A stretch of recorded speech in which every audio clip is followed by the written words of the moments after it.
September 7, 1939. A week after Germany attacked Poland, 11 divisions of the French army, with several hundred tanks, broke into the western border of the Third Reich, setting off all the alarms in the German high command. And it is that after the last wars of the previous decades, if there was something that Germany wanted to avoid by all means, it was to be involved in a war with two fronts. However, now a few years later, history seemed to be repeating itself. This French attack that we are going to see next is almost never mentioned, although it could have had serious consequences in the evolution of the recently begun Second World War. It all started when on September 1, 1939, Germany invaded Poland, and in response to that attack, France and Great Britain declared war on the Germans 2 days later. This was a move that the German leader had not expected at all, and in early September he was once again faced with a war on two fronts. With 90% of the German army concentrated on the Eastern Front, fighting in the Battle of Poland, only about 20 divisions remained on the Western Front, facing more than 100 enemy divisions. It was clear that if they went on the attack, nothing could stop them until at least the Rhine River, or even the Elbe. On the other hand, although today we know that the campaign against Poland was going to last very little, and that the French army had certain deficiencies, in those first days of September everything was uncertain. In any case, and just as the Germans had plans for a future attack on France, which they had been drawing up before the war even began, the French also had their plans studied for both defense and attack. Due to the fact that the tensions in Europe did not stop increasing, the French army had begun to mobilize at the end of August, and on September 1 the total mobilization was declared. Following the strategy of being the first to hit their enemy, the French prepared to start an offensive on Germany with more than 40 divisions and 400 tanks, with which they had to penetrate the entire German territory west of the Siegfried Line. Although these were the forces that were expected to participate in the offensive, the precarious French transport system did not allow them to be all ready for the date on which the attack began. It should be noted that although the start of the offensive was scheduled for mid-September, the French had to advance it a week because the Polish army was disintegrating before the German advance. Thus, these factors meant that the attack was carried out with fewer forces than expected. Another issue to assess is that the French were very concerned about a possible massive German air attack against their cities, and that led to a large part of their efforts being directed at protecting themselves from this. Finally, the French attack began on September 7, and a total of 11 divisions participated in it, for a front width of 32 kilometers. This offensive took place in the vicinity of the city of Saarbrück, in the very area of the Saarland basin. It should be noted that the French knew this area very well, since they had occupied it during the 20s. Thus, this attack evolved in a very favorable way, and the French defeated the weak German resistance that had settled in the sector. In total, it is estimated that they managed to advance about 8 kilometers inside the German border, and captured 12 small towns in the region, including Gersheim, Inn, or Mettelsheim. This 8 to 10 kilometer advance took place over a whole week, in which the French advanced very slowly, and with great caution, fearful at all times of any German counterattack.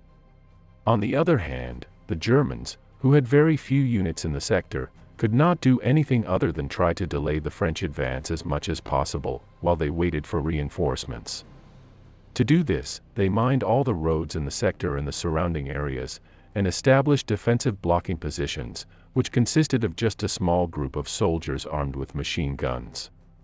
Thus, the German command side ordered its First Army, which was the one defending the sector, not to carry out any important counterattack, and that they only limited themselves to containing and delaying the French advance.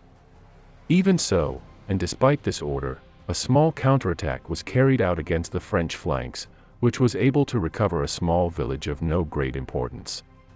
What is clear is that despite their reduced number, and as we will see in the end when we see the casualties on both sides in this operation, the Germans achieved the objective of delaying the French, and making them advance at the pace of a turtle 1 kilometer per day. It is difficult to establish what the true French intentions were, since it is clear that they did not have the logistical capacity to make any significant advance, and their offensive was destined to stall after a few kilometers. With almost complete certainty, What they intended was to set off the alarms within the German high command, and for them to begin mobilizing forces towards the sector, in order to alleviate the pressure they were applying against Poland. But, did they manage to achieve something similar to this? The answer is no. It was just on September 17, when the French were about 4 kilometers from the Siegfried Line, General Gamelin realized that he had not brought enough artillery to the first line to attack the German defensive line. In addition, this was the date on which the Soviet Union, to everyone's surprise, attacked Poland and thus joined the German attack, completely ending any hope of Polish resistance in the short and medium term.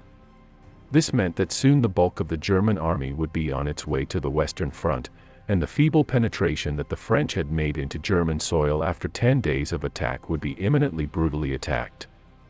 Thus, by September 18, the French gave the order to stop any attack and began to adopt defensive positions in the strip of land that they had conquered from the Germans. Next, they took advantage of the moment to carry out propaganda acts and to promote their great military feat before the national and foreign press. A few days later, seeing that it was pointless to resist those weak defenses that the French soldiers were improvising in German territory, Gamelin gave the order to retreat back to the Maginot Line, where they had better defenses. This led to the fact that little by little the French were abandoning German territory in an orderly manner, definitively completing this withdrawal during mid-October. At the same time that the French were finishing abandoning the territory that they had conquered a month before, the Germans launched an offensive in the area that recovered all the lost cities, and continued advancing until a few kilometers inside the French border. Again, this German advance of a couple of kilometers into French territory was of no importance, but in some way it served as revenge. Finally, the casualties of this operation are estimated at around 2,000 for the French side, and around 600 for the German side, which, as we have seen, only dedicated itself to blocking and delaying the French advance. The conclusions that we can draw from this attack are that the French completely missed the opportunity, and after the first few days of some nervousness in the German high command, because they did not know the magnitude of the French attack, everything returned to calm. Instead of taking a more aggressive attitude that could have caused a major diversion of troops, and thus relieved the pressure that the Germans were putting on Poland, the French chose caution and timidity. Later, once the war was over, Alfred Jodl said that a forceful attack by most of the French forces in 1939 would have had crucial consequences in the evolution of the conflict. This is because the meager 20 German divisions on the Western Front could not have done anything against the 110 French and British divisions.